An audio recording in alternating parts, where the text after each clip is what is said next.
Hello everyone, so welcome back to another video. तो जैसे कि आपसे होता है कि आपकी अकाउंटेंसी रिवीजन की मैंने एक रिस्पॉन्सिबिलिटी ली है, तो मैं आपको बता दूं आपके जो टाइम है, आपके जो 30 दिन का समय है, आपको ए टू जेड विद एमसीक्यू मैं आपको उधर प्रॉपरली अकाउंटेंसी की रिवीजन करवा दूंगा। आप सभी को पता है कि हमने कल के लास्ट लेक्चर में पढ़ा था जनरल एंट्रीज के बारे में। एक कंप्लीट लेक्चर में हमने जनरल एंट्रीज सारी पढ़ी थी। होप सो आपको वो समझ आई होंगी, आपको पता चला होगा कि किस हिसाब से हमने उसकी जनरल एंट्रीज करनी होती है। तो आज उसी प्रोसेस को आगे बढ़ाते हुए हम उसके लिए एमसीक्यू लेके आए हैं, उसके ऊपर हम एमसीक्यूज करेंगे। होप सो आपको इधर आंसर देने में और इंटरेस्टिंग लगे, आपको मजा आएगा कि हाँ कि मुझे कुछ समझ आया, आपका थोड़ा कॉन्फिडेंस लेवल थोड़ा इंक्रीज होगा। तो चलो बिना टाइम वेस्ट करते हुए आगे बढ़ते हैं। तो मैं स्टार्ट करने से पहले बता दूं, हमारे ये मैराथन क्लास नंबर 4 है। अभी तक हम 3 लेक्चर्स आपको प्रोवाइड कर चुके हैं। होप सो आप सबने वो देखे होंगे। अगर नहीं देखे, ऊपर आपको आई बटन पे तीनों के तीनों लेक्चर्स प्रोवाइड है, आप उधर से देख सकते हो। और साथ में एक और इंपॉर्टेंट अनाउंसमेंट की, हमारा जो मॉक टेस्ट नंबर 3 है, आप सभी को था कि मैंने आपको 100 रुपीज में जो थे हमारे 5 मॉक आपको प्रोवाइड किए हैं। तो कल आपको थर्ड मॉक टेस्ट हमारी वेबसाइट पे मिल जाएगा, तो आप उधर से अटेम्प्ट कर सकते हैं। कल शाम तक वो अपलोडेड हो जाएगा। आप उधर अपना रैंक देख सकते हैं कि हाँ आप कहां पे लाई कर रहे हैं। आपको उधर अपनी गलतियों का पता चलेगा कि हाँ हमसे कहां पे गलती हो रही है, कौन सी सेक्शन हमारी वीक है, ताकि आप उस पर प्रॉपरली वर्क कर सके। ठीक है, आगे बढ़ते हैं।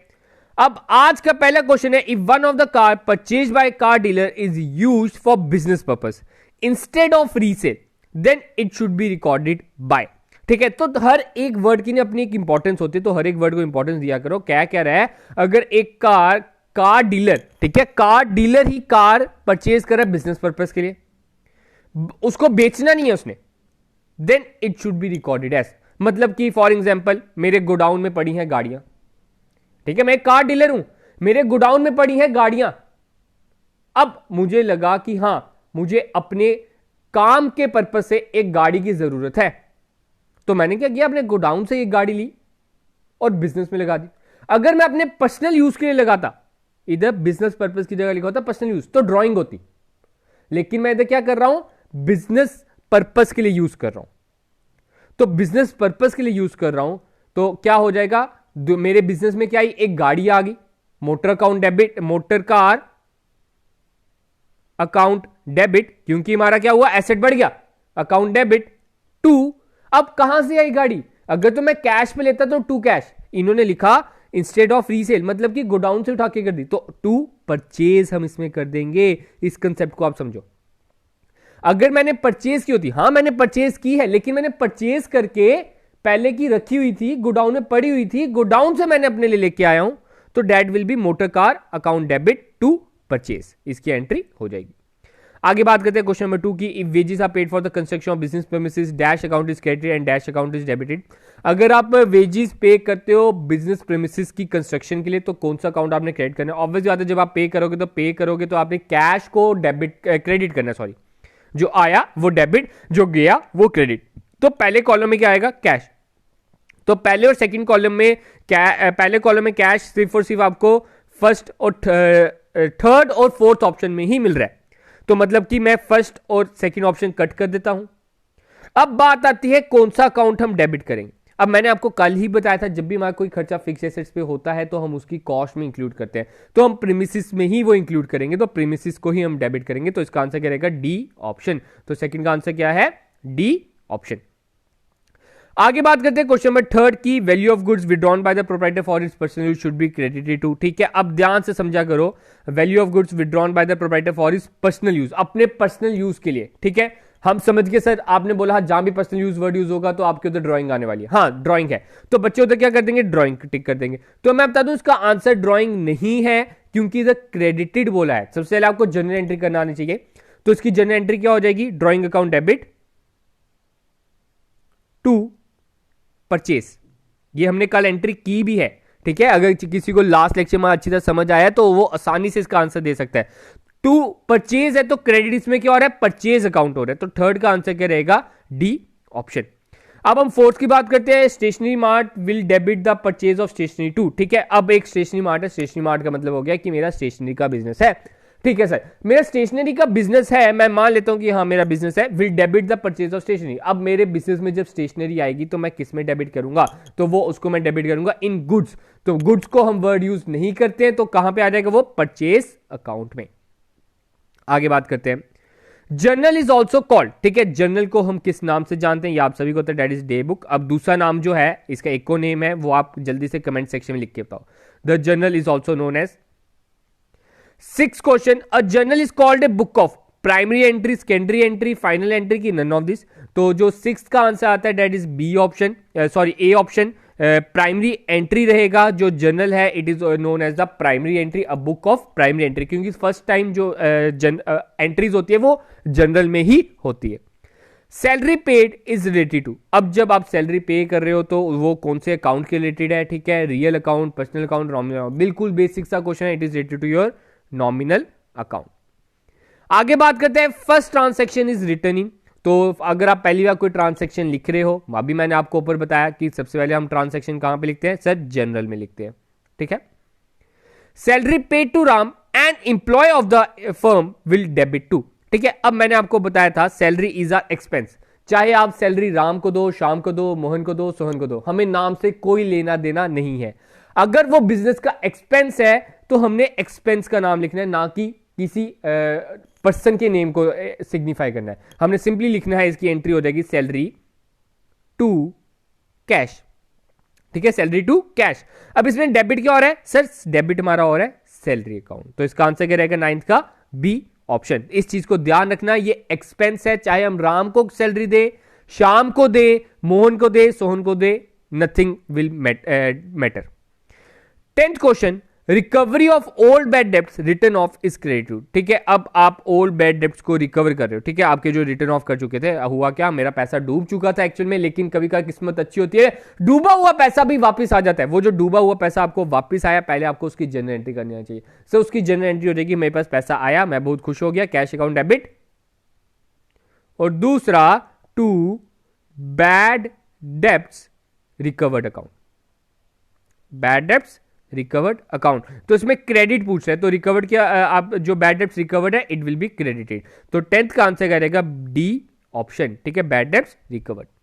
बात करते हैं 11th क्वेश्चन की, ₹1200 withdrawn by proprietor to meet household expense will be debited to, जो 200 रुपए आपने विड्रॉ किए थे प्रोप्राइटर ने to meet household expenses will be debited to, ठीक है। अब जो 200 रुपए प्रोप्राइटर ने निकाले हैं, ठीक है, किसके लिए, house hold expense, house hold expense क्या हो गया सर, ड्रॉइंग हो गया, ठीक है, तो उसको हम किस में डेबिट करेंगे, ड्रॉइंग अकाउंट में, ठीक है।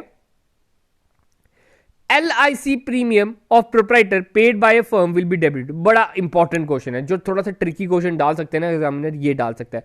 बोलता है आपने LIC प्रीमियम पे किया प्रोप्राइटर ने, ठीक है, लेकिन पेड बाय द फर्म। अब ऑब्वियसली बात है, LIC की full form sir life insurance corporation, अपनी जिंदगी की बीमा कराना, यही बोलते हैं ना, अपनी जिंदगी की आपने बीमा करानी है, तो जिंदगी किसकी रिस्क पे रहती है, एक इंसान की, एक नेचुरल पर्सन की, जो आपका आर्टिफिशियल पर्सन है उसकी इंश्योरेंस ऑब्वियसली बात है कराई जाती है, लेकिन LIC नहीं कराई जाती, लाइफ इंश्योरेंस कॉर्पोरेशन नहीं कराई जाती। तो LIC याद रखना, इट इज योर ड्रॉइंग, आप अपनी लाइफ इंश्योरेंस करा रहे हो बिजनेस के अकाउंट से, बिजनेस के पैसे से, तो it will be also a drawing, तो इसका आंसर क्या रहेगा B option. 13th, which of the following entry will be recorded when the bad debts are recovered? अभी मैंने आपको बताया जब आप bad debts recovered करोगे तो आपकी एंट्री पास ऑन होगी, cash account debit to bad debts recovered account, तो 13th का आंसर क्या रहेगा ए ऑप्शन। तो बात करते हैं क्वेश्चन नंबर 14 की, which of the following account will be credited when a typewriter is sold that has been used in the office. तो अगर आप आपके बिजनेस में एक टाइपराइटर पड़ा था, आपने उसको सोल्ड कर दिया, तो इसकी एंट्री क्या हो रहेगी sir, typewriter is our asset, एक मशीन ही है ना, तो मेरी दुकान पे एक टाइपराइटर पड़ा था, मैंने उसको बेच दिया, typewriter account debit to cash. अब इसमें क्या डेबिट हुआ और क्या क्रेडिट हुआ, डेबिट से टाइपराइटर हुआ और क्रेडिट क्या हुआ सर, कैश हुआ। तो हमसे क्या पूछा गया है, हमसे इधर पूछा गया which account is to be credit to cash account, इसका आंसर रहेगा। 15th की बात करते हैं, which of the following account will be credited if business bought goods on credit from mister Z. ठीक है, अब कौन सा अकाउंट आपने क्रेडिट करना है अगर बिजनेस गुड्स परचेज करेगा क्रेडिट पे, किससे, जेड से। अब इसकी एंट्री क्या होती है सर, जब हम परचेज करते हैं तो इसकी एंट्री होती है परचेज अकाउंट डेबिट टू, अगर कैश पे होता है तो टू कैश, लेकिन इधर कैश पे नहीं है, उधार पे है, तो उस इंसान का हम नाम लिख देंगे टू मिस्टर जेड। अब कहते हैं किसको आपने which of the account is to be credited, तो क्रेडिटेड बोल रहे हैं तो क्रेडिट हमने किसको किया सर, मिस्टर जेड को किया है, तो 15 का आंसर क्या रहेगा, B option. 16 when a liability is reduced और decrease it is recorded on the, ठीक है। अब ये देखो ये हमारा ना एक्चुअल में आ गया लेजर से, तो ये लेजर में हम वैसे पढ़ेंगे, इसका आंसर मैं आपको बता देता हूं जिनमें पहले का पढ़ा हो, डेट इज बी ऑप्शन। जब आपकी लाइबिलिटी डिक्रीज होती है, या आप उसके सेंस में भी ले सकते हो, जब जब लाइबिलिटी डिक्रीज होती है हम कौन सी साइड पे लेते हैं, डेबिट साइड, जो मैंने आपको क्लियर में बताया। क्लियर में हमने पढ़ा ना that expense and assets are increase, तो हम डेबिट करते हैं, अगर उसको डिक्रीज करना है तो क्रेडिट करते हैं। अगर कैपिटल लाइबिलिटी या रेवेन्यू में से बढ़ता है कुछ तो उसको हम क्रेडिट करते हैं, अगर घटता है तो उसको हम डेबिट करते हैं। बात करते हैं 17th क्वेश्चन की, which account in the following will be credited on giving of foods in goods in donation. अगर आप डोनेशन करते हो तो डोनेशन की एंट्री क्या होती है सर, डोनेशन हो गया, डोनेशन अकाउंट डेबिट, क्योंकि डोनेशन इज यार एक्सपेंस, तो डोनेशन अकाउंट डेबिट टू, अब किसको करेंगे हम क्रेडिट, इधर किसकी बात हो रही है, गुड्स की, तो गुड्स की जगह हम क्या वर्ड यूज करते हैं, परचेज, तो ये उसकी होगी जर्नल एंट्री। तो बोलते हैं which account is to be credit, तो हमने परचेज अकाउंट को क्रेडिट करना है, तो इसका आंसर क्या रहेगा, ए ऑप्शन। आगे बात करते हैं 18th क्वेश्चन की, discount allowed is a kind of deduction from, जो अगर आप डिस्काउंट अलोड करते हो तो ये कहां का डिडक्शन है, that is it is deduction from account receivable, जो हमें पैसा आना था उसमें से डिस्काउंट माइनस कर लिया। 19 the journal entry in which two और मोर अकाउंट इज डेबिटेड और credited is refer to as, जिन अकाउंट में दो या दो से ज्यादा आपकी जो एंट्रीज है डेबिट या क्रेडिट हो, मतलब for example cash account debit, discount account debit to Ram, इसमें आप देख रहे हो तीन आ रहे हैं, कैश डिस्काउंट राम, तीन चीजें आ रही हैं, तो इस एंट्री को मैंने अभी आपको कल ही बताया था, it is known as the compound entry, तो 19th का आंसर क्या रहेगा, B D option. 20th goods return by customer should be debited to which of the following account, अगर कोई गुड्स हैं जो रिटर्न कर दे कोई कस्टमर, तो उसकी एंट्री क्या होगी, आपको पहले वो पता होनी चाहिए। तो इसमें आप देख सकते हो कि हमारा जो है गुड्स बढ़ गए, ठीक है, हमारे गुड्स बढ़ गए, लेकिन मैंने आपको बताया गुड्स वर्ड हमने यूज नहीं करना होता, ठीक है, गुड्स वर्ड हमने यूज नहीं करना होता, तो उसकी जगह हम वर्ड क्या यूज करेंगे, सेल रिटर्न, ठीक है, सेल रिटर्न, तो goods is our asset, asset जब जब बढ़ेगा हम उसको डेबिट कर देंगे, तो इसमें क्या रहेगा, सेल रिटर्न को हम डेबिट करेंगे, तो लेकिन आप इधर देख सकते हो आपके सेल रिटर्न ऑप्शन नहीं है, लेकिन सेल रिटर्न का दूसरा नाम है दैट इज रिटर्न इनवर्ड, तो इसका आंसर क्या रहेगा, C option. 21 which of the following will be debited if a business purchase goods on credit, अगर बिजनेस कुछ क्रेडिट पे खरीदता है, उधार पर खरीदता है, तो कौन सा अकाउंट हम क्रेडिट करेंगे, ठीक है, कौन सा अकाउंट हम सॉरी डेबिट करेंगे, तो ऑब्वियसली बात है परचेज अकाउंट ही डेबिट होगा 21 में, तो 21 का क्या रहेगा, दैट इज डी ऑप्शन। आगे बात करते हैं 22 की, journal are also refer to as book of entry, book of original entry, T account की बुक ऑफ इकोनॉमिक इवेंट, जो अभी मैंने आपको होमवर्क दिया था, that it is known as book of original entry. 23 in journal the business transaction is recorded, तो journal में business transaction किस दिन रिकॉर्ड की जाती है, same day, next day, once in a week की वंस इन ए मंथ, तो same day पे से रिकॉर्ड किया जाता है, तो 23 का आंसर रहेगा A option. 24 the process of entering all transaction from journal to ledger is called, ठीक है, जब आप सभी की सभी ट्रांसैक्शन जनरल से लेजर में ट्रांसपोर्ट करोगे तो उस प्रोसेस को हम क्या बोलते हैं, दैट इज पोस्टिंग, तो इसका आंसर रहेगा ए ऑप्शन। 25 की बात करते हैं, in which of the following order data is entered in the journal, तो किस ऑर्डर में हम डाटा जनरल एंट्री में लिखते हैं, दैट इज क्रोनोलॉजिकल ऑर्डर, जिस हिसाब से वो अक्कर की है, जो एंट्री पहले हुई है उसकी पहले एंट्री, जो बाद में हुई है उसकी बाद में entry. 26 which of the following account will be credited if A company purchases building for cash, जब एक कंपनी है वो परचेज करेगी बिल्डिंग कैश पे, तो उसकी एंट्री क्या होगी सर, बिल्डिंग टू कैश, ये एंट्री होगी, yes sir, building to cash इसकी जनरल एंट्री होगी। तो बोलता है किसको हमने इसमें क्रेडिट किया, तो हमने क्रेडिट इसमें किया कैश अकाउंट को, 26 का क्या रहेगा, D option. 27 purchase goods from Raman for rupees 2000 and paid cartage by us rupees 200, what amount is to be credited to Raman account, मैंने आपको बताया कि हमने 2000 रुपए जो थे परचेज किए गुड्स, ठीक है, किससे, रमन से, और cartage paid cartage by us, ठीक है, कार्टेज भी हम किसने पे किया, हम ही ने ही पे किया, और बनता भी तो हमारा ही है, रमन का थोड़ी बनता है, तो कौन सा अमाउंट है रमन अकाउंट को क्रेडिट होगा, डेट इज 2000। हम रमन को 2000 रुपए ही क्रेडिट करेंगे। क्यों? क्योंकि 200 रुपए तो हमने ही देने ना, बाय अस लिखा हुआ है, वो और किसी के थोड़ी बनते हैं, वो दुकानदार थोड़ी ऑटो करके देता है। तो 28 का question, which of the following account is increase by debit entry. तो डेबिट एंट्री से कौन कौन सा अकाउंट इंक्रीज हो जाएगा? देखो पहले सेल की बात करते हैं। Sale is our income. तो इनकम क्या होती है? हमारी इंक्रीज जब होती है ना तो हम क्रेडिट करते हैं, तो सेल ऑप्शन तो इधर ही गलत। Discount received is also our income, तो डिस्काउंट रिसीव्ड भी इधर गलत।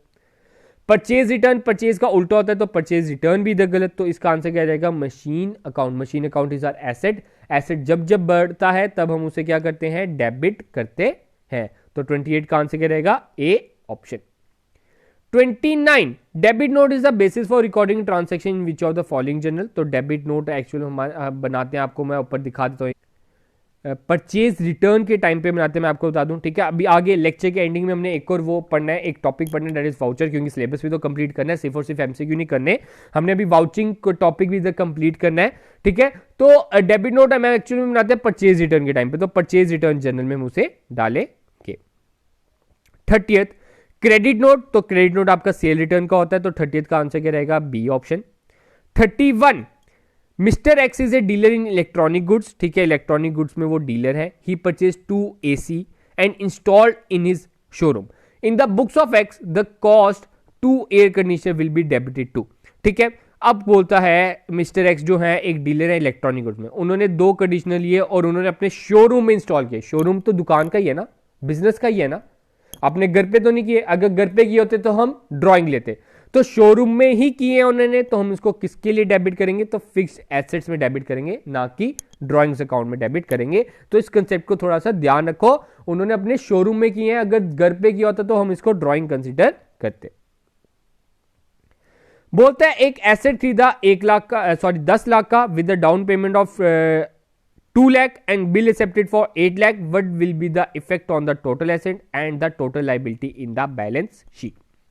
देखो इससे क्या होगा, जो हमारे एसेट है, एसेट तो हमारे पास 10 लाख का आ गया, एसेट में हमारा 10 लाख प्लस हो जाएगा, और साथ में 2 लाख के हमने वो भी तो दे दिया, कैश दे दिया, तो माइनस 2 लाख हो जाएगा। तो एसेट कितना बड़ा? ऑब्वियसली बात है, एसेट हमारा बड़ा 8 लाख, और साथ में हमारी लाइबिलिटी भी बढ़ गई 8 लाख। तो इसका आंसर क्या रहेगा? Assets increase by 8 lakh and also the liabilities also increase by 8 lakh. तो 32 का आंसर क्या रहेगा? डी ऑप्शन, ठीक है। आगे बात करते हैं 33 की। A machine cost $5,000 is bought on credit. एक मशीन थी, हमने उसको उधार पर खरीदा 5,000 की।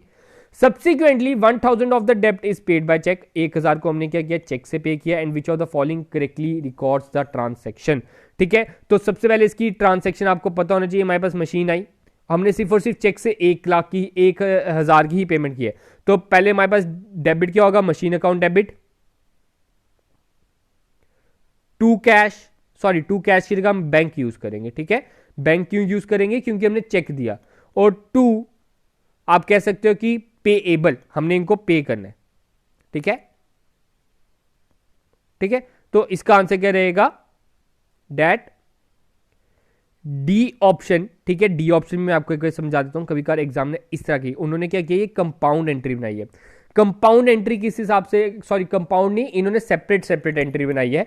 तो इसमें क्या किया उन्होंने? पहले उन्होंने कर दिया debit machine to credit payable, एक ट्रांसेक्शन ये हो गई। जब एक ट्रांसेक्शन ये होगी, अब 5,000 हमने रुपए देने हैं, तो इसकी 5,000 की हमने ट्रांसेक्शन क्या किया? 1,000 काट लिया, debit payable and credit bank, क्योंकि समझ लो कुछ दिनों के बाद आपने पेमेंट की, ठीक है। 5,000 तो आपने देने हैं मशीन के, लेकिन अब कुछ दिनों के बाद आपने 5,000 में से 1,000 दे दिया, तो उसकी एंट्री ये हो जाएगी। 2 ट्रांसेक्शन दे दिए। मैंने आपको जो पहले ट्रांसेक्शन बताई वो मैंने कंबाइन करके बताई, तो ध्यान रखना कंबाइन करके भी ट्रांसेक्शन आ सकती है, डिफरेंट सेपरेट ट्रांसेक्शन पूछ सकते हैं। एग्जामिनर कुछ भी पूछ सकता है, वो अपनी मन मर्जी का मेहमान है, आपके कहने पे नहीं चलेगा। 34, a business boys a machine for $500, page machine insurance $50, which of the following correct double, ठीक है। अब डबल एंट्री सिस्टम में हमने बताना है इसकी एंट्री क्या होगी। मैंने आपको बताया इसके ऊपर जो भी खर्चा होता है हम उसके कॉस्ट में ही इंक्लूड कर लेते हैं, तो हमने 550 की ही एंट्री करनी है, ना कि 500 की करनी है। तो इसकी एंट्री क्या हो जाएगी? Machine account debit to cash, account, और अमाउंट क्या रहेगी 550 और 550। तो ये ऑप्शन आपको किस में दिख रहा है, सिर्फ और सिर्फ ए ऑप्शन में। तो इसका आंसर क्या रहेगा, A option. 35 the final step in the recording process is to transfer the general information to the, ठीक है। अब फाइनल स्टेप क्या होता है in the recording process is to transfer general information to the, उसका final step रहता है कि वो लेजर को सारी इंफॉर्मेशन दे सके। 36 की बात करते हैं, द यूजुअल सीक्वेंस। तो यूजुअल सीक्वेंस आपको पता है, सबसे पहले हम एनालाइज करते हैं, फिर जनरल बनाते हैं, फिर लेजर बनाते हैं। तो 36 का भी आंसर क्या रहेगा, ए ऑप्शन। 37 की बात करते हैं, out of the following which is a feature of journal. हमने बताना है कि ये इसमें से जर्नल का फीचर कौन कौन सा है। बोलते हैं journal is a book in which all the transaction are recorded as and when they take place. In journal all the transactions are recorded in chronological order. A journal has recorded of all daily transaction की all of the above. तो इसका answer रहेगा all of the above. 38 which of the following transaction would have no impact on stock holder. तो किसका impact नहीं पड़ेगा stock holder equity पे। Stock holder equity आप इसको ले सकते हो कैपिटल, ये दूसरा नाम कैपिटल का ही है। तो बोलता है purchase of land from the proceeds of bank loan, dividend of stock holder, net loss की investment of cash by stock holder. तो बता दूं इन तीनों का इफेक्ट पड़ता है कैपिटल पे। लेकिन अगर पहले की बात करें, आप एक लैंड खरीदे हो कहां से, बैंक लोन से ले रहे हो, तो इसका कैपिटल पे कोई इफेक्ट नहीं पड़ेगा। तो 38 का भी आंसर क्या रहेगा, A option. 39 of the following account type which would be increase by debit. मैंने आपको बताया था डेबिट कब कब इंक्रीज करता है, जब जब आपका एसेट और दैट इज एक्सपेंस इंक्रीज करेगा, तब तब डेबिट हमने करना है। तो इसका आंसर क्या रहेगा, सी ऑप्शन। तो 40th की बात करते हैं, sales made to Ahmed on credit should be debited to. अब आपने अहमद को सेल की, तो इसकी एंट्री क्या होगी, सबसे पहले आपको ये पता होना चाहिए। सर इसकी एंट्री होगी Ahmed account debit to sales. तो ये इसकी जनरल एंट्री होगी। तो इसमें हमने किसको डेबिट किया, अहमद को किया। तो अहमद इधर आ जाएगा, डेट इज अकाउंट रिसीवेबल। तो 40th का आंसर क्या रहेगा, सी ऑप्शन। 41 की बात करते हैं, all the following are true regarding general entry except. अब नीचे हमने बताना है कि जनरल एंट्री के रिलेटेड कौन सी गलत इंफॉर्मेशन दी गई है। तो इसमें से आपको एक ही ट्रांजैक्शन, एक ही एंट्री दिख रही होगी जो गलत है, that is general entry provided account balance. ऐसा कुछ नहीं है, अकाउंट बैलेंस हमें लेजर से पता चलता है, जर्नल से हमें अकाउंट बैलेंसेस नहीं पता चल सकता। आपकी वो सिंपली जर्नल एंट्रीज होती है। जब आप एक तरह से एक्सपर्ट बन जाते हो ना जनरल एंट्री में, तो लोग ऐसे होते हैं कि वो जनरल एंट्री करने की उन्हें जरूरत नहीं पड़ती, वो सीधे लेजर्स बनाते हैं, ठीक है।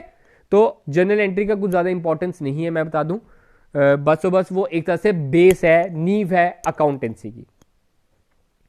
42 the amount due from debtors which could not be recovered and required to be written off in this which account is to be debited। तो आप सभी को पता है it refers to the bad debts account। तो 42 का क्या answer रहेगा, D option. 43 the journal entry to record purchase of equipment for ₹20 cash and 80 in credit। तो इसकी जर्नल एंट्री क्या होगी, आपके पास इक्विपमेंट आया तो equipment account debit, 2 cash 2 creditor. तो इसका आंसर करेगा B option. 44 each general entry is followed by. अब हर एक जनरल एंट्री के बाद ना हम एक कोटेशन लिखते हैं, ऐसे लिखते हैं बीइंग, जैसे आपने कोई परचेज किया, परचेज गुड्स, ताकि आपको पता चल जाए ये आप ट्रांसैक्शन कर क्यों रहे हो। ये इसको हम बोलते हैं ट्रांसैक्शन नरेशन। क्या बोलते हैं इसको हम, नरेशन। याद रखना हर एक जनरल एंट्री के बाद हम नरेशन लिखते हैं। आपने अगर बुक खोली होगी, मेरे सजेशन में बुक खोली होगी, तो उधर आपको पता चल गया होगा कि नरेशन क्या होता है। नीचे आपको ब्रैकेट में हमेशा लिखा होगा बीइंग, बीइंग वर्ड साथ लगा देते हैं और साथ में ट्रांसैक्शन लिख देते हैं इंग्लिश में, ताकि हमें जब टाइम आने पे पता चल जाए कि हाँ हमने ये एंट्री की क्यों थी, किस पर्पस के लिए की थी, क्या रीजन था, तो वो उधर से हमें पता चल जाता है। अब बात होती है लेजर फोलियो कॉलम का क्या काम होता है, वो आप सभी को होता है, that it records the page number of ledger account. 46 the payment of ₹100 to Azad transporter for bringing a machine to our factory should be debited to. ठीक है, अब आजाद ट्रांसपोर्टर को हमने 100 रुपए ट्रांसपोर्ट करने हैं, ठीक है, एक तरह से देने हैं, तो वो हम किसको डेबिट करेंगे, तो इसमें हम डेबिट करेंगे डेट इज मशीन अकाउंट को। मशीन अकाउंट को क्यों, क्योंकि मशीन ला रहा है ना वो। मैंने आपको हमेशा बताया जब जब हम कोई एसेट खरीदते हैं तो एसेट के ऊपर जो भी खर्चा होगा हम उसी में इंक्लूड कर देंगे, तो हम ये मशीन में ही इंक्लूड कर देंगे। तो मशीन अकाउंट डेबिट टू, इसकी एंट्री क्या हो जाएगी, machine account debit to cash. ठीक है, आगे बात करते हैं 47 की। 47 में बोल रहा है goods of the value of 100 withdrawn by the owner for his private use should be credited to, अगर आप 100 रुपए के गुड्स जो है विड्रॉ करते हो अपने प्राइवेट यूज के लिए, तो उसकी एंट्री क्या होगी, drawings account debit to purchase, to purchase. तो इसमें हमारा क्या रहेगा सही, C option. 48 wages of workman employed for setting up new machinery should be debited to. अब जो वेजेस हैं वर्कमैन एम्प्लॉयड जो हमने किए थे फॉर सेटिंग अप न्यू, ठीक है, वो भी हम किस में इंक्लूड करेंगे, मशीन में ही इंक्लूड करेंगे। तो इसका आंसर क्या रहेगा, सी ऑप्शन। 49 में बात करते हैं, which of the following account should will be credited on giving cash donation. Cash donation जब करोगे तो इसकी एंट्री क्या होगी सर, डोनेशन टू कैश। तो 49 का आंसर क्या रहेगा, that is A option, cash. तो क्रेडिटेड बोल रहे हैं ना। 50th journal entry for bad डेप्ट रिकवर्ड, वो हम ऊपर कर चुके हैं, cash to bad debts recovered, B option. 51 a journal records only debit part only credit part, की both debit and credit of with narration, ठीक है, तो इसका आ जाएगा विद नरेशन वाला सही आंसर। 52 सीक्वेंस बोल रहा है, तो सीक्वेंस हमारा यही रहता है कि date, particular, ledger folio, debit amount and credit amount. तो ये आपको सिर्फ और सिर्फ डी ऑप्शन में ही दिख रहा होगा, तो इसका आंसर करेगा 52 का डी ऑप्शन। घबराओ मत, ये हमारे खत्म होने वाला है, उसके बाद अभी हमने वाउचर्स भी पढ़ना है।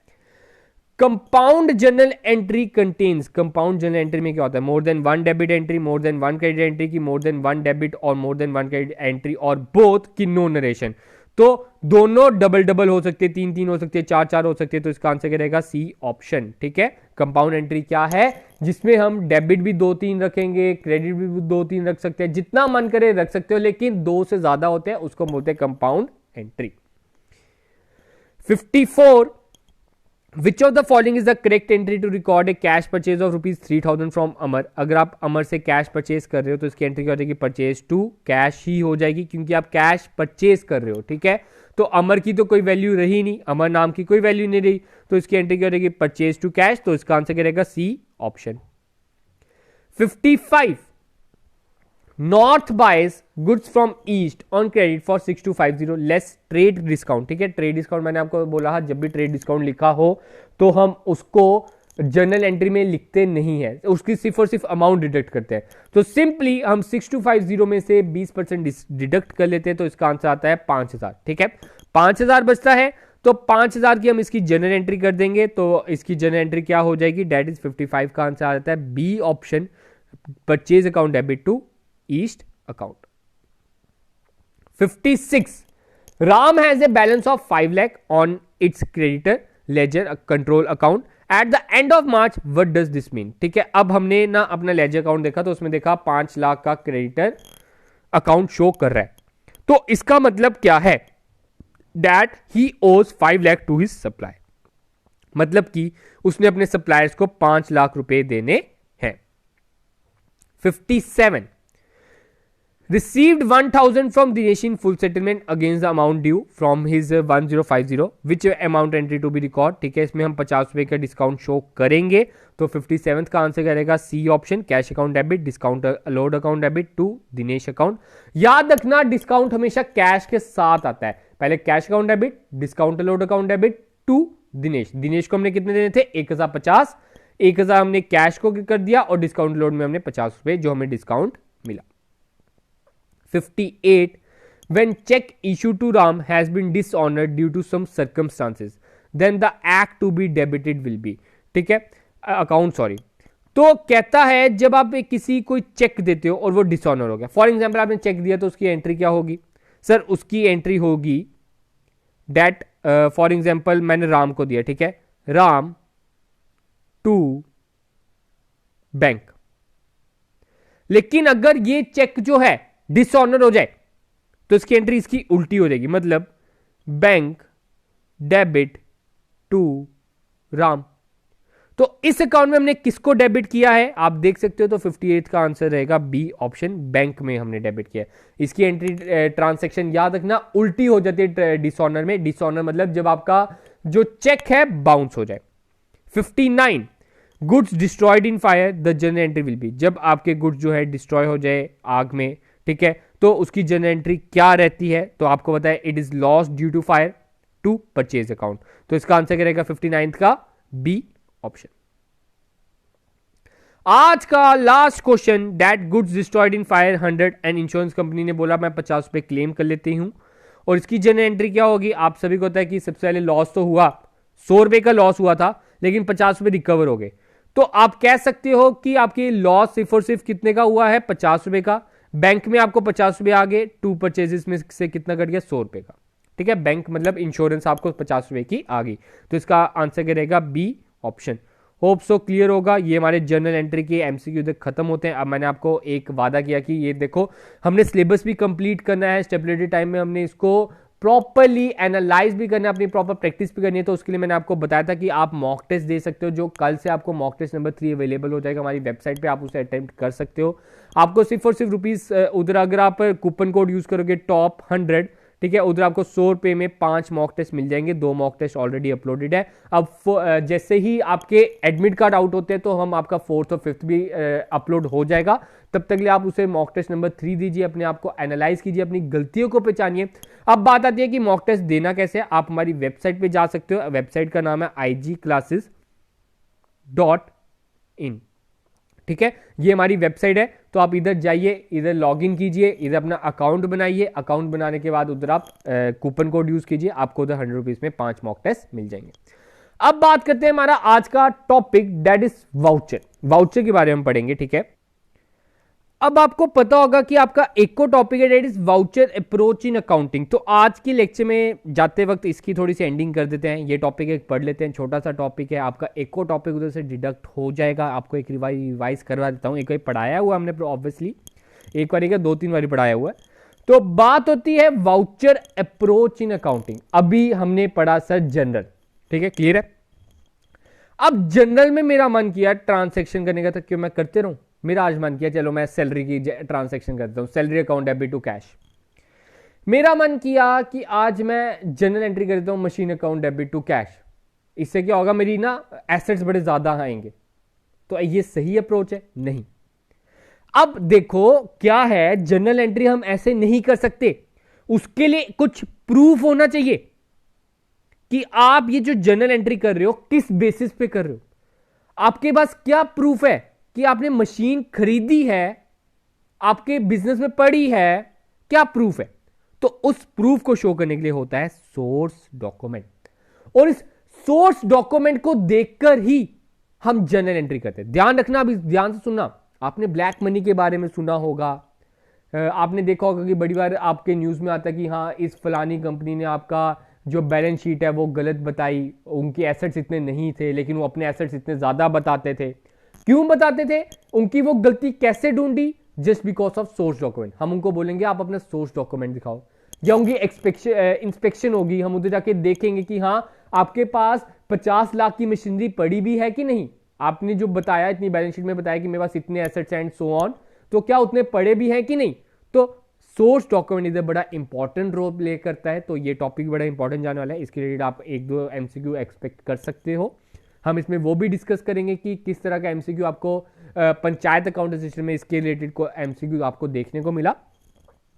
बात होती है, इधर फिर से देख सकते हो आप, the source document is a original document that contain the detail of A business transaction. तो ये एक ओरिजिनल डॉक्यूमेंट है जिसमें आपकी डिटेल्स होती है बिजनेस ट्रांसैक्शन की। हाँ भाई आपकी एक ट्रांसैक्शन हुई है, आपका आदान प्रदान हुआ है, आपका पैसा गया है या पैसा आया है, वो सबको वो कौन बताएगा? आपका source document. A source document captures the key information about a transaction। मतलब कि आपका जो बिल टाइप, आपने बिल आप सभी ने देखे होंगे, आप दुकान में जाते हो, सामान खरीदते हो, बिल लेते हो, तो वो जो बिल है वो भी एक सोर्स डॉक्यूमेंट ही है। उसके बारे में भी आगे मैं बताऊंगा, वो भी क्या है? एक सोर्स डॉक्यूमेंट ही है। Such as the names of the party involve, amount paid, date. अब ये सब कुछ मैंने वही लिखा है जो आपके बिल पे होता है। बिल पे क्या क्या होता है sir? Bill pay sir name भी होता है, डेट भी होता है, अमाउंट भी होता है, आपने क्या खरीदा है सर वो भी होता है, द पार्टीज का नाम भी होगा, ठीक है, तो एक यूनिक नंबर भी होगा। ये चीज मैंने इधर लिखी है कि each source document are frequently identified with a unique number. हर एक सोर्स डॉक्यूमेंट अपना अपना नंबर होता है। ये नहीं हो कि एक मिस्टर एक्स को आपने जो सोर्स डॉक्यूमेंट दिया, एक मिस्टर वाई को दिया, तो दोनों का नंबर सेम होगा, दोनों की रिसिप्ट का नंबर अलग अलग होगा, ताकि टाइम आने पे अगर हमने कभी रीचेक करना हो कि हम पता कर सके कि हाँ एक्स को कितना दिया है, वाई को कितना दिया है, वो हम उस नंबर से पता करेंगे कि हाँ ये एक्स की रिसिप्ट है, ये वाई की रिसिप्ट है। ठीक है, so that it can be differentiated in the accounting system. They usually contain the following information. ये भी मैं आपको बता चुका हूँ, इनमें ये इन्फॉर्मेशन होती है. अब बात होती है कि सोर्स डॉक्यूमेंट की एग्जांपल. तो सोर्स डॉक्यूमेंट की कुछ एग्जांपल्स मैंने लिखी है. ऐसे सोर्स डॉक्यूमेंट की बहुत ज़्यादा एग्जांपल्स हैं, बड़े तरीके के हैं. तो ये कुछ इंपॉर्टेंट एग्जांपल हैं जिनको हम पढ़ लेते हैं. एक आता है आपका कैश मेमो. कैश मेमो के बारे में आप जानते होंगे. जब आप कैश परचेज करोगे, ठीक है, तब आपने कैश मेमो लेना होता है. ठीक है, जब क्रेडिट पे करते हो तब अलग सोर्स डॉक्यूमेंट होता है. लेकिन जब आप कैश पे खरीदते हो, उधार पे नहीं खरीदते हो, तब कैश मेमो का काम आता है. तो एक बार पढ़ लेते हैं क्या लिखा है. When a person sells goods for cash, he gives a cash memo to the customer. When he purchases goods for cash, he receives a cash memo from the supplier. All the cash transactions relating to purchase and sale of goods, assets or services are recorded in the books of accounts on the basis of cash memo. मतलब कि जब उधार, देखो 90% काम तो cash पे ही होते हैं, उधार पे थोड़े कम ही होते हैं. ठीक है, अगर बात करें जनरल बात करें, अगर बड़े बड़े बिजनेस की बात करें, वो तो आपके मैक्सिमम उधार पे ही होते हैं, क्रेडिट पे होते हैं, वो आपके कैश पे नहीं होते. जो छोटे मोटे हम बात करें, जो छोटे मोटे आपके किराना स्टोर हैं, उनकी तो सारी ट्रांजेक्शन ही कैश पे होती है.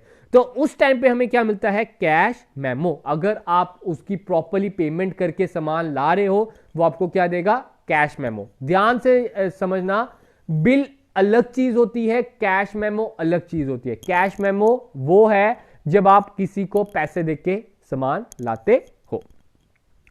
आगे बात करते हैं इनवॉइस या बिल. ठीक है, अभी आपको क्लियर हो जाएगा कि इनवॉइस और बिल, आपका बिल और कैश मेमो में क्या डिफरेंस है. हम तो सिंपली उसको बिल ही बोलते हैं, लेकिन बिल किसके लिए होता है, prepaid by trader when he sells the goods on credit. जब वो उधार पे बेचता है, तब जो वो आपको रिसिप्ट देगा, आपको एक डॉक्यूमेंट देगा, तो उसको हम बोलेंगे दैट इज बिल. उसको हम कैश, उसको हम अगर आप कैश पे ले रहे हो तो उसको हम बिल नहीं बोलते, वो सिंपल कैश मेमो होता है. ठीक है, ध्यान रखना. अगर जब जाओगे थोड़ा सेंसिबल बातें करना, एक तरह से आप कहना कि हाँ मुझे समझ आ गई कि हाँ बिल इज फॉर क्रेडिट और cash memo is for cash transaction, cash purchase या कैश से. The original copy of invoice is sent to the purchaser and the duplicate is retained by the seller. और जो duplicate है वो seller खुद रख लेता है. आपने देखा होगा कार्बन कॉपी के बारे में, आपने नीचे देखा होगा वो जो आपका होता है कार्बन पेपर हम नीचे लगाते हैं, और जो कार्बन कॉपी होता है वो सप्लायर अपने पास रखता है ताकि ट्रांसैक्शन करने में वो अकाउंटेंट को दे सके, और जो ओरिजिनल कॉपी होती है वो आपको दे देता है. आगे बात करते हैं रिसिप्ट की. ठीक है, रिसिप्ट के बारे में आपको पता होगा, जब आप स्कूल की पेमेंट करते हो या किसी ट्यूशन फी पेमेंट करते हो तो आपको रिसिप्ट मिल जाती है. वो एक तरह का क्या होता है, एक एविडेंस होता है कि हाँ आपने पेमेंट कर दी है. अगर आपको बोला जाए हाँ आपने स्कूल की पेमेंट फी जो है वो पे नहीं की, तो आपके पास क्या प्रूफ है, आपके पास प्रूफ है वो रिसिप्ट. आप उस रिसिप्ट को दिखाते हो. तो रिसिप्ट इधर यही है, it is evidence of cash और cheque received by trader on account of a transaction involving cash other than those concern with cash sale और कैश परचेज. मतलब कैश परचेज और कैश सेल को छोड़ के जो दूसरी ट्रांजैक्शन होंगी उसके लिए रिसिप्ट. अब बता दूं, इसके रिलेटेड ही आपको पंचायत अकाउंट असिस्टेंट में क्वेश्चन आया था. तो आपको बता दूं, जो कैश परचेज और कैश सेल है उसके लिए हम बनाते हैं कैश मेमो. लेकिन जो बाकी ट्रांसैक्शन है, फॉर एग्जांपल आपने कोई मशीन बेची, तो मशीन बेचने का कुछ प्रूफ होना चाहिए. तो उसके लिए आप कौन सा एक सोर्स डॉक्यूमेंट दोगे, दैट इज रिसिप्ट. मशीन तो हमारी गुड्स नहीं है ना, गुड्स के लिए हमने कैश मेमो रखा है. ठीक है, it is a by a landlord to a tenant, by a trader to a customer. ठीक है, आगे बात करते हैं पे इन स्लिप. पे इन स्लिप के बारे में आपको पता होगा, जब आप बैंक में पैसे जमा कराते हो आपके पास एक रिसिप्ट दे जाते हैं जो बैंक वाले की हाँ अपने अकाउंट में पैसे डल चुके हैं, तो दैट इज योर पे इन स्लिप. अगला आता है debit note and credit note. ठीक है, अब ये भी बड़े इंपॉर्टेंट हो जाते हैं, ध्यान से सुनना. अभी हमने ऊपर एक एमसीक्यू भी किया डेबिट नोट और क्रेडिट नोट पे. पहला क्वेश्चन बनता है डेबिट नोट कब बनाया जाता है. सर डेबिट नोट बनाया जाता है at the time of purchase return. Purchase return के टाइम पे बनाया जाता है. तो ये जो डेबिट नोट है बनाता कौन है, it is issued by a purchaser to the seller. जिसने परचेज किया, ऑब्वियसली बात है आप क्या कर रहे हो, परचेज रिटर्न कर रहे हो. मैंने खरीदा था, वापस ले लो भाई साहब, मेरे पास ये जो सामान है ज्यादा आ गया. फॉर एग्जांपल 1000 का सामान लिया था मैंने, 1000 में से 100 का सामान मेरे पास ज्यादा आ गया, या आप कह सकते हो डिफेक्टेड आ गया. मैं उसको बोलूंगा ये लो भाई साहब, आप ये जो 100 रुपए का सामान है ये आपका थोड़ा सा डिफेक्टेड है, ये आप अपने पास रखिए. और साथ में मैं क्या करूंगा, डेबिट नोट भी उसको दूंगा, ये लो जनाब आपके ऊपर अब उधार है, आपके ऊपर उधार है मेरे जो 100 रुपए, मैंने आपसे 100 रुपए लेने हैं, मैं ये भी साथ उसको बोलूंगा. तो ये कौन बनाता है, परचेजर बनाता है. किसको देता है, सेलर को देता है. That indicate a request to return of goods. अब उसने डेबिट नोट तो एक्सेप्ट कर लिया, अब जब उसने डेबिट नोट एक्सेप्ट कर लिया, उसका फर्ज बनता है कि वो दूसरे बंदे को क्रेडिट नोट दे दे। अब वो क्या शो करेगा? As a sale return general. ठीक है, तो क्रेडिट नोट किसके लिए? सेल रिटर्न के लिए। अब वो क्या करेगा? क्रेडिट नोट कौन बनाएगा? सर क्रेडिट नोट बनाएगा सेलर, और वो किसको दे देगा? बायर को, कि हाँ जनाब आपका जो है वो मेरे पे उधार है, एक तरह से मैंने आपको पैसे देने हैं। ठीक है, कि क्रेडिट नोट में वो बता देगा कि या तो मैं आपके रिटर्न कर दूंगा, पैसे रिटर्न कर दूंगा, या तो आने वाले टाइम पे आप मुझसे ये 100 रुपए का एक्स्ट्रा सामान ले जाना। ठीक है, तो ये आपका हो गया क्रेडिट नोट। कौन बनाएगा? सेलर। सेलर किसको बना के देगा? बायर को। ये था हमारा सोर्स डॉक्यूमेंट, ये था हमारा प्रूफ। ठीक है, ये अगर आपसे पूछा जाए कि प्रूफ क्या है, आप ट्रांसैक्शन किसके बेसिस पे करते हो? सर हम सोर्स डॉक्यूमेंट के बेसिस पे करते हैं, हम सोर्स डॉक्यूमेंट को देख के ट्रांसैक्शन करते हैं। अब बात होती है वाउचर की। ठीक है, वाउचर क्या है? The document prepared for the purpose of recording business transaction in the books of account are known as voucher. अब एक हमने पहले सोर्स डॉक्यूमेंट बनाते हैं, सोर्स डॉक्यूमेंट के बाद एक वाउचर बनाते हैं, वाउचर के बाद हम जर्नल एंट्री करते हैं। वाउचर क्या है? जिसमें हम एक डॉक्यूमेंट्री एविडेंस है कि import of entry appearing in the book, वो एक एविडेंस है। ये आपको एमसीक्यू पूछा जा सकता है, जो मैंने बोल्ड किया ना। अब वाउचर में भी defined as dash import of entry appearing in the book that it defined as a documentary evidence. वो एक डॉक्यूमेंट्री एविडेंस की तरह काम करता है। That it is a transaction, इसमें हमने किसको डेबिट करना है, इसको हमने किसमें क्रेडिट करना है, इस ट्रांसैक्शन के अकॉर्डिंग, तो वो हमें बताता है वाउचर। अब voucher is a document prepared for the purpose of recording business transaction in the books of account are known as voucher. अब बात होती है फीचर्स ऑफ वाउचर। वाउचर के फीचर्स क्या है? इट इज सीरियली नंबर्ड, तो इसमें प्रॉपर्ली नंबर्ड होते हैं कि 1 2 3 4 5 6 7 8 9 10। ऐसा नहीं है कि 2 वाउचर्स आपके 10-10 नंबर के होंगे, 5 वाउचर आपके 5-5 नंबर के होंगे, ऐसे नहीं होते। हर एक के ऊपर यूनिक नंबर होता है। It is prepared for each and every transaction. It tells about the account to be debited. अब ये आपको बताएगा कि कौन से अकाउंट को आपने डेबिट करना है, कौन से अकाउंट को आपने क्रेडिट करना है। It served as a documentary evidence in future. ठीक है, अब ये डॉक्यूमेंट्री एविडेंस का भी काम करता है। It is field account. ठीक है, फील्ड आएगा इधर, फील्ड नहीं आएगा। According to it serial number so that auditor can easily vouch them. ठीक है, अब कभी कभार ऑडिटर्स भी आपको पता होगी, आपको मैंने बताया था कि सीए होते हैं, वो क्या करते हैं? ऑडिट करते हैं अकाउंट्स। 50 लाख के ऊपर अगर आपकी सेल है तो ऑडिट कराना एक इंपॉर्टेंट बन जाता है। तो वो क्या करता है? वाउचिंग के टाइम पे सीरियल नंबर के थ्रू वो पता करता है। आगे लिखा है the related supported documents are attach with the voucher. तो वो जो रिलेटेड सपोर्टेड डॉक्यूमेंट्स होते हैं हम उसे वाउचर के साथ अटैच भी कर देंगे। ठीक है, फॉर रेफरेंस। अब खत्म होने वाला, घबराओ मत, आज का भी लेक्चर बहुत बड़ा हो गया और लेक्चर तो बड़े करने पड़ेंगे। मैंने आपको बताया आपके सिर्फ और सिर्फ अकाउंटेंसी में आपने 2 घंटे लगाने हैं। उन 2 घंटों को मैं ऐसे यूटिलाइज कराऊंगा, 1 घंटा मेरा लेक्चर, 1 घंटा आप उसके ऊपर एमसीक्यू कीजिए, आपकी अकाउंटेंसी सारी की सारी रिवाइज हो जाएगी। अब बात होती है वाउचर। ठीक है, वाउचर 2 तरह के, that is cash voucher and non cash voucher. Cash voucher भी 2 तरह के, डेबिट वाउचर, क्रेडिट वाउचर। मैं इनको ज्यादा एक्सप्लेन नहीं करूंगा, इधर आप पढ़ सकते हो। कैश वाउचर में आप क्या आ जाएंगे? जब आप कैश रिसिप्ट या कैश पेमेंट करोगे तो डेबिट वाउचर में कौन कौन से आ जाएगी? Payment voucher. डेबिट वाउचर का नाम है पेमेंट वाउचर। जब आप पे करोगे तो आपने उसको किस में लिखना है? Debit voucher. बस मैं इतना ही बता रहा हूं, बाकी आप पढ़ सकते हो। और क्रेडिट वाउचर की बात करें तो क्रेडिट वाउचर कब कब होगा? जब आप सेल करोगे। ठीक है, लाइकवाइज जब आपके पास रिसिप्ट होगी, आपके पास पैसे आएंगे, तो customer against sale revenue, share holder against equity, fixed asset sale, interest earn, जब पैसा आएगा तो क्रेडिट वाउचर, जब पैसा जाएगा तो डेबिट वाउचर। और लास्ट में आपका आता है non cash voucher. Non cash voucher के 3 नाम है। नॉन कैश वाउचर एक, दूसरा transfer voucher, third general voucher. हमने ऊपर पढ़ा जब पैसा जाएगा तो हम डेबिट वाउचर, जब पैसा आएगा तो क्रेडिट वाउचर। अब बात होती है कुछ ट्रांसैक्शन जो क्रेडिट होती हैं, तो क्रेडिट ट्रांसैक्शन के लिए हम बनाएंगे non cash voucher. Except for cash and bank receipts and payments all transactions are recorded in transfer voucher.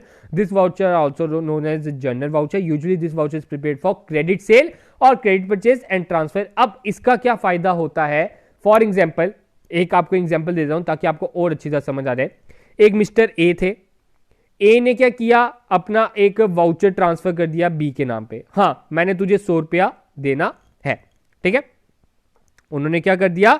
B को ट्रांसफर कर दिया कि मैंने तुझे 100 रुपया देना। उन्होंने एक वाउचर बना के दे दिया। अब बी ने क्या किया? सी को 100 रुपए देने थे, तो ये जो 100 रुपए का वाउचर है वो इसको दे देगा कि हां जब ये टाइम आएगा तो ये वाला वाउचर एनकैश करा लेना। तो वो ए से ले लेगा सीधे, बी से उसकी बी जो है उसकी कैंसिल हो जाएगी। वो क्या करेगा, सिंपली ये 100 रुपए आगे सी को ट्रांसफर कर देगा। तो ये जो होता है ये क्रेडिट के टाइम पे होता है, आप आगे ट्रांसफर कर सकते हो। ठीक है, तो ये था आपके कुछ इंपॉर्टेंट, आप देख सकते हो। और any other non cash transaction, return of bad debts, goods return in respect of purchase और sale of credit, credit purchase, credit sale of fix जैसे। ठीक है, जितने भी क्रेडिट ट्रांजेक्शन है वो आपकी नॉन कैश वाउचर में आ जाते हैं। तो नीचे थोड़े से एमसीक्यू भी देख सकते हैं। वाउचर क्या क्या आ जाएगा, voucher is prepared for all of the above, voucher is prepared from documentary evidence, which document is issued at the time of purchase return, तो परचेज रिटर्न के टाइम पे डेबिट नोट।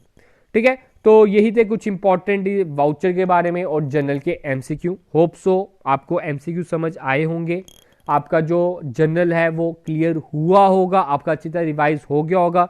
देखो इधर मैं सिर्फ और सिर्फ अब तेजी में थोड़ी रिवीजन ही करा रहा हूं। पहले मैंने आराम से, जब हमारे पास टाइम था, हमने उधर लेक्चर्स बनाए हैं, प्रॉपरली उधर आपको बताया है, आपने उधर समझा है, प्रॉपर प्रैक्टिस की है। लेकिन अब टाइम था आपको सिर्फ और सिर्फ एक उसका क्लू देने का, आपको एक तरह से सिर्फ और सिर्फ समझाने का, क्योंकि अब समय कम है। आपने क्या करना है, आगे इसके एमसीक्यू लगाने हैं, और जितना ज्यादा से ज्यादा मॉक टेस्ट होगे उतना बेटर है। आपको अपनी गलतियों के बारे में पता चलेगा, मैं ये कहूंगा। ठीक है, तो प्रॉपरली आप मॉक टेस्ट भी दीजिए। मैंने आपको जैसे प्रॉपर प्रोसीजर बताया है, कुछ ज़्यादा कॉस्ट भी नहीं रखी हमने, 100 रुपये में आपके 5 मॉक टेस्ट हैं। ठीक है, तो यही था आज का हमारा लेक्चर। होप सो आपको ये लेक्चर अच्छा लगा होगा। तो लेक्चर को लाइक करके ज़रूर जाइएगा, सब्सक्राइब चैनल को ज़रूर करके जाइएगा, और अगर आपको अभी भी कोई शंका है कमेंट ज़रूर कीजिएगा। और आप हमें हमारा एक इंस्टाग्राम हैंडल है, डेट इज़ IG classes 1। आपको कोई क्वेरी है तो आप उधर हमें मैसेज कीजिए, मैं आपको उधर वॉइस नोट के थ्रू समझाने की कोशिश करूंगा। तो गाइस आज का हम अपने लेक्चर इतने ही रखते हैं, तो मिलते हैं कल अपने नए लेक्चर के साथ। तब तक के लिए आप सबसे अलविदा। तो आज का मैराथन क्लास इधर ही खत्म होता है, तो मिलते हैं कल। अलविदा।